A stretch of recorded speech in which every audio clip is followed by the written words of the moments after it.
We're Hassani and Danielle Pettiford, and we're a real couple with real problems who almost called it quits.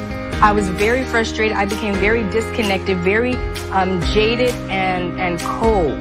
We have 4 children, going on 20 years of marriage, and we practice what we preach. Our mission, to change the way couples relate to one another and teach them the skills needed to improve the quality of their relationships. This is the Couples Academy Show. Hey, good morning. How we doing today? You are watching the Couples Academy Show. My name is Lakeisha Hines. I'm flying solo today, but I'm so excited to be here with you guys, and I'm looking forward to an awesome time with you. I see that you guys are jumping in, and I so appreciate it.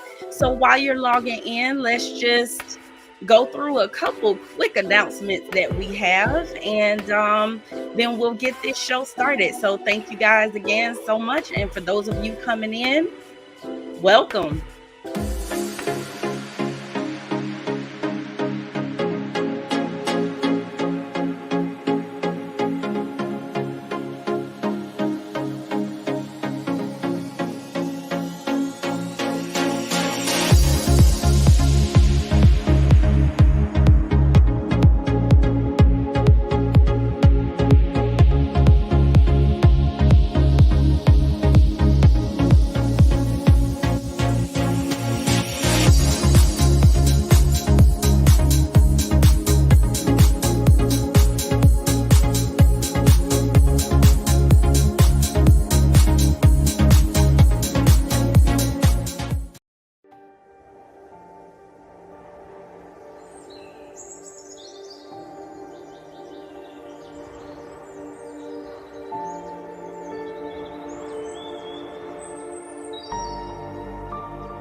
Hello. So everybody joining us today, please be sure to like, share, and subscribe to the show. Please be sure to like, share, and subscribe. I want to let you know what we're talking about today. We're answering the question, am I stupid if I stay? Wow, how many times have we had this question? So many times. And so we heard you, we were listening to you. So we definitely want to give you some insight, some feedback into this particular topic. So again, thank you so much for joining us. How many times have you heard this? If my husband or wife ever cheated on me, I'd leave him or her in a heartbeat. How many times? Many times. I'm sure you may have said it. Your girlfriend may have said it. One of your guy friends may have said it, that if this person, my spouse, cheats on me, I am out. I'm out the door. There's nothing to talk about. There's nothing we need to discuss. I'm done. and I'm moving on. And I totally understand that 100%. We get that. You know, the pain of infidelity is so profound, is so great that it's extremely difficult to, in your rational mind, think that if this person hurt me in that way to that magnitude, that I would stay and I would tough it out and I would try to make it work. But oftentimes we're saying that in the heat of the moment, right? We're saying that when we are either, again, we're in our right mind, right, when it hasn't happened, and we're just thinking about what we would do if it happened. That's one scenario. Or the second scenario is you are truly in the heat of the moment. You have had that D-Day where you realize that there has been a betrayal, and you say, you know what, I'm done, I'm out, like I'm not going to move forward in this marriage. But I actually want to kind of just pick your brain for a moment and just say, what if you choose to stay? What if you make a conscious decision to work it out? What if you say in advance that divorce is not an option? It's something about your mentality, your mindset, right? Everything. Joyce Meyer said that the battlefield is in the mind. So if you automatically, before you're even faced with infidelity, start saying that if this happens, I'm done and I'm leaving, you don't even leave room or space or opportunity for that spouse to show up differently, because you've automatically cut off any second chances. One of the things that I have learned over the years is that choosing in advance not to forgive someone, that's stupid. That's not wise. That's not smart, because if you are coming from a faith-based background, you understand that you have had to ask for forgiveness multiple times. So what if that higher power, that one that you tap into, that you are seeking wisdom and guidance from, what if he were to say to you, you know what? If you mess up again, I'm not going to forgive you. I'm just saying, think about it. So again, I'm sure you've had this experience. I'm sure you may have said it or you've heard someone that has, but I challenge you, because what I do know is that the ability to forgive and reconcile comes from a place of maturity, wisdom, intelligence, and strength. And it has nothing to do with the lack of intelligence or you being stupid. It really means that you're mature. It means that you're wise. It means that you're intelligent. And it means that you're strong, because it takes strength to stay in a situation that is hurtful. It takes strength to stay in a situation that you know it's going to be a long road of recovery ahead. And so you're going to need strength, and it will take intelligence, because your mind is going to tell you all types of crazy things, things that you shouldn't do. You'll be second guessing yourself. And that's really what this topic is today. That asking, am I stupid if I stay? Is you second guessing your decision. It's you not being 100% confident or sure about the decision that you made. But it also shows that when you choose to say that you're mature, because you realize that you can't allow your emotions and your feelings to dictate what your decision needs to be. And that's in every area of our lives. You can get on a job that you absolutely hate and cannot stand. And let's say you have a bad experience with your supervisor or a coworker. Are you going to say, you know what? That's it. I quit. I'm done. And you walk off your job? Absolutely not, because you have responsibilities and you have bills to pay, right? So it's the same thing in our marriages, right? We have responsibilities. And if you think about it, we have bills to pay in our marriage as well. So it's wise for you to thoroughly consider, think through your decision before you make it. Um, Another point I would like to make, there are greater rewards in staying than there are in giving up. And oftentimes people miss out on the rewards because they get out too soon. And so if you are one who feels like you can just throw in the towel and give up what you really want in life because there's a major obstacle in the road, Is that really showing self-respect for yourself? Are you one that says it's okay for me to quit? Do you quit other things in your life? Like I said, I use a reference of a job. If you have children, oh my gosh, we all know parenting is one of the most difficult jobs out there ever. But have you given up on parenting? Have you given up on showing up for your kids? Most importantly, have you given up on showing up for yourself? And if the answer is no to those questions, then why would you give up on your marriage? Something that you have invested time and energy into. Why would you do that? So I just want you to take a moment and again, just think about and reconsider the idea of throwing in the towel because it's tough, because it's hard.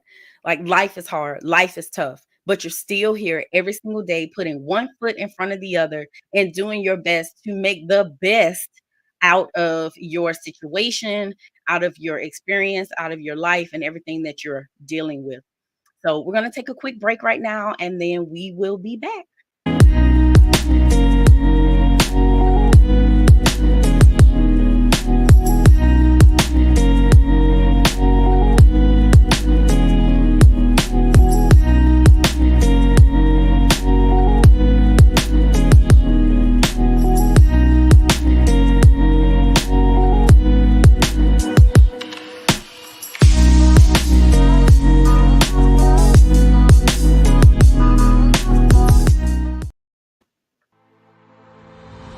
If you're a man and you have a pulse, then you need to join this program.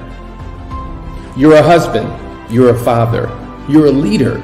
You have the weight of the world on your shoulders. You have to be everything for everyone, but do you know who and how to be for you? You're still in search of your own significance. You're in internal battle with your own vices. You're questioning, do I even know what it means to be a man? I know I'm supposed to be there for others, but what about me? The fact is, you need a model. You need a code to live by, a system of principles to govern your life. You need an internal compass to guide your every decision. You need the 4 securities to build your own kingdom. What you need is the foundry. In short, a foundry is a facility where castings are produced by melting metal, pouring liquid metal into a mold, and then allowing it to solidify. Well, this is where we're testing the metal of men. Foundry is a 12-week men's-only coaching program.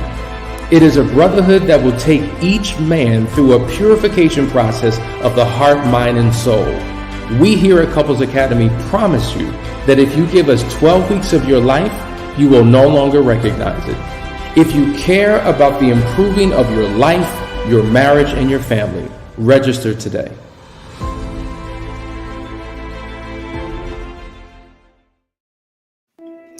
Oh man, you guys, Foundry is on fire. Okay, the men are on fire. The next round of Foundry is actually starting February the 23rd, if I'm not mistaken. But if you look down below, especially if you're watching on YouTube, you'll be able to see the link for Foundry, and you can click on that and get all the information you need as well as register. Now, ladies, I did not forget about you. Guess what? Unearth is circling back around too, and it's coming up in April. So there should be a link below, again, for you to click on to get information about Unearth, to register, to get the dates and everything. And the ladies, you know, we can't be left out, right? We can't let these men outdo us. So I need you ladies to show up and show out, so that you guys continue to strengthen your union. That's what we're here for. That's what we're all about, is bringing you guys closer and closer together. We want happy and healthy marriages. All right, so today we're talking about, am I stupid if I stay after infidelity, right? We're answering that question today. So the next point I wanted to make is that there are greater rewards in staying than giving up. Oh, wait, look, see, I'm telling you, it's so rewarding. It's so good that I just wanted to go over it again. The next point I wanted to make is that people don't earn respect by giving up and quitting. They earn it by making the hard choices to do the right thing. Respect. Man, again, you know, where did this idea come from that we should take the opinions of those in society who have never walked in our shoes. Why should we allow their thoughts and opinions to dictate our lives based on their own ignorance of the topic? They have no clue what is going on within your marriage. No idea. And if it's one of your girlfriends or guy friends, they're only getting your perspective. They're not getting both sides. So they're trying to give you advice based on whether or not you should stay or go, and they don't have the full picture. So that's not fair. And again, it's also not a sound bit of advice because they don't have all of the information to be able to make an informed decision and therefore advise you. One of the questions that my brother Jeff asks all the time is, who are you listening to? Do they even know what it feels like to go through infidelity? And even if they do, their situation is not your situation. So in answering the question, are you stupid for staying? I challenge you to say, are you smart? And do you respect yourself, knowing that you're capable of thinking for yourself and making your own decisions? Would you be smart then to allow other people to dictate what you should do for your life? Should you allow your feelings and emotions to dictate the decisions that you should make in your life? I just urge you guys to think about the fact that the ability to forgive your spouse, to heal your marriage, and to become a better, stronger person through the pain of infidelity takes a smart, mature, and good person. And don't worry, if you feel like you're lacking wisdom or strength or maturity, you can develop all of them through the process. And honestly, that's what happens oftentimes. You do gain wisdom, you do gain strength and maturity throughout the process. And so we get a lot of questions too about kids, right? Our kids. What am I going to tell my kids? How do I communicate with my kids about what happened? And how are they going to look at me if I stay? But there have been people out there that have recovered from infidelity, and they have said one of the biggest rewards that they learned for staying and working it out was actually getting the respect of their older kids. So we're talking about maybe preteen, teenagers, young adults. They've earned their respect because they recognize the fact that, listen, my friends, their parents are dealing with similar problems that you and dad have. But the difference is they gave up, they threw in the towel, they quit. You and dad stayed. You worked it out. And they have gained such respect for their parents staying there and working it out. So in your mind, you may be thinking that they're looking at you as being weak, but in essence, they could be looking at you completely opposite of that. It's all in how you go through that process and making sure that, you know, it's not toxic where you guys are having large, loud arguments in front of the kids, being rude, disrespectful to each other. So it's all in how you walk through the process that will determine whether or not you gain their respect. And so lastly, I just want to talk about self-esteem, and that, you know, a lot of us struggle with self-esteem issues. And when infidelity happens, there's a tendency to heighten that low self-esteem.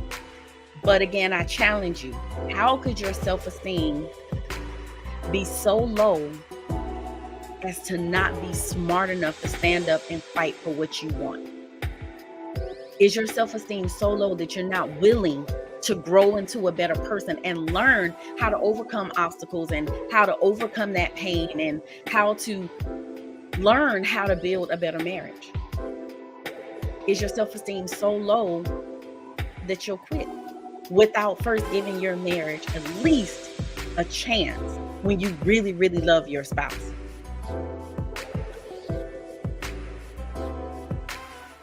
I just believe that no one is stupid for staying. Under the circumstances where the betrayer is showing up and trying and giving it their all, the only time that I question if there's a lack of intelligence is if you have a repeat offender over and over and over and over. They continue to cheat, they continue to lie, they're not working on themselves, they're not trying, they're not giving you any glimpse of hope that they're trying to do better, that they're going to do better, and then you still choose to stay. That's when I'm like, wait a minute now, we might need to have a conversation, because if they're not giving you any indication that they want to change, then maybe that is something that you have to look at for yourself. So that's all I have for you today. I just want to shout out some people. It looks like there's some questions in here, so I'll try to get to as many as I can with the time that we have left. But hey, Natasha, hi, Shalise, Fidelina, looks like Miss Snow, Tamika, Walter, Miss Jewel, Gonzalez, what's up, Gonzalez, Natalie, Lindsay, hey Lindsay, hi Carol, hey Kay. Oh, this is such a cool name. The TX, maybe that's Texas Wolfpack. Hi Kathy and Jackie, Marquay. Thank you guys so much for joining us today.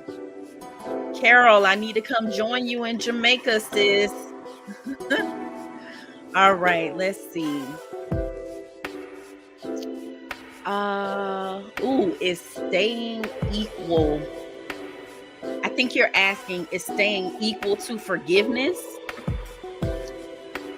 It's not necessarily equal, but it is a necessary component if you're going to stay. You can't stay and not forgive, because you guys can't move forward, and then there'll just continue to be strife, and you won't be able to move toward healing if you don't forgive. So is it the same? Not necessarily, but it's definitely you making a conscious decision that you're going to forgive if you choose to stay. So I hope that answers your question. I love this comment. Oh my gosh. So Gonzalez says, so when we made a choice to stay, we looked at videos for months and even had the book, The Audacity of Marriage. Couples Academy had a marriage retreat that my wife and I went to last July. It wasn't until we went to Last Chance Weekend in September. We were done until we sacrificed our time to invest in our marriages. Awesome, awesome, awesome. And then, of course, I know your story, Gonzalez, is beautiful. And so Team Smith, all the way. He goes on to say she's my best friend and accountability partner. That's awesome. Good morning, Tori. You're welcome, Fidelina. All right, so Red Ranger, I haven't seen you before, but I haven't been on the morning show in a while. Thank you for joining. So you want to know, however, does forgiveness mean reconciliation? Not necessarily. At Couples Academy, our dream is to restore all of these marriages. But the reality is sometimes that's not the end game. Sometimes that's not the outcome, because both parties choose that they don't want to move forward, or maybe one party chooses they don't want to move forward. And if one doesn't, then you both can't. So ultimately, if one chooses, you choose that you're not going to move forward. Sometimes if it's an unhealthy relationship and both individuals don't get healthy, you probably shouldn't reconcile, because again, it's just toxic. Nobody's happy. And I mean, we've seen some pretty serious things happen in couples where there have been arrests, there's been hospitalizations. And so when you're dealing with a toxic relationship, then the focus is not reconciliation initially. The focus is on healing, getting healthy individually, so that you can show up as your best selves for each other. All right, Miss Natalie says, if he doesn't want any more counseling, does want to leave, but wants to live life like we are roommates, is it time to go? Even if I've stood strong, am I stupid to stay and keep hope? So he says, basically, you're saying your husband doesn't want to go to counseling, but he doesn't want to leave, and he wants to just go on like roommates. If that is enough for you, then that's enough for you. Stay, keep going. If that's not enough for you, then you have to communicate that. You have to let him know that's not sufficient. It's not adequate. That is not enough for me. I need more. And if he's not willing to do more, then you have to make the decision. Are you going to stay? but it starts off by having a real conversation with your spouse. We cannot hold people responsible or accountable for things that they never knew were expectations. So if it is your expectation that we're more than roommates, then you need to communicate that with him in a clear, concise way. And then if he's willing to do it, awesome. And if he's not, again, you have to decide if you are willing to stay. Now, I'm a woman of faith, and I firmly believe there is nothing too hard for God. At the same time, God gives us free will. So that means he has to choose that he's going to show up differently and that he's going to do the work. But I say, if you are a woman of faith, you keep praying, be led. You'll know what it is that you need to do. All right. Fidelina says, we have a child with severe disabilities and it put a lot of stress on marriage, but we are putting the work in and I pray it works. Oh my goodness. Fidelina, as a fellow special needs mommy, I fully understand, and you're absolutely right. When you have a child with special needs, it does put a huge strain on the marriage, but you definitely have to work. And I think sometimes special needs parents have double duty, because not only are you working on triple duty. Not only are you working on yourself, you're working on the marriage, but then you're also working to figure out how to best take care of this child with special needs. So now I'm saying it quadruple, because if you have typical kids, and that means you're working out the parenting thing too, but there's an extra layer when your child has a chronic illness or disability. So it's tough. Prayers going up for you guys and all of you that are here today. All right. This looks like MNJ718. What if he says he's tired of trying since I haven't recovered or healed from his infidelity? Listen, there is no magical time frame that we can give to say it's been this long and you should be over it by now. You should be making progress for sure. But if he is not showing up the way you need him to, that will stifle and actually prohibit your progress and you moving forward. So I'm not sure what all he has done when he says he's tired of trying. I don't know what the trying has looked like. I don't know what he's done. And I don't know if it's adequate for you. I don't know if it's sufficient. So basically, when you are the betrayer and you're saying you want your marriage, you do what it takes for however long it takes. That's just my opinion. Good luck, and I hope that he keeps trying. All right, Jackie says, with that being said, I totally agree with you about the mindset, so profound. Also, the offender must be completely transparent about their wrong, ask for forgiveness, and turn from their wicked ways. Amen. I agree. Hey, Lenny, you signed up for the 12-week program. There should be a link. I don't know if you're watching on YouTube, but there is a link below. It's called the FOUNDRY, and that is how you sign up for that. And if you got a lady, she can sign up for Unearthed too. It's a separate link, but you should find it in the same place. All right, you guys, unfortunately, I'm so sorry. We are out of time. This 30 minutes always goes by so fast. You think it's long, but it's really, really not. So I just want to say thank you guys so much for tuning in. Thank you for joining us. Thank you for continuing to support the Couples Academy, showing all of us we're here for you, and we want you guys to have the healthiest, happiest relationships, marriages, partnerships ever. So I hope you guys have an awesome weekend. I hope to see a lot of you at Last Chance Weekend next weekend. Until we meet again, you guys be safe out there. Take care of each other.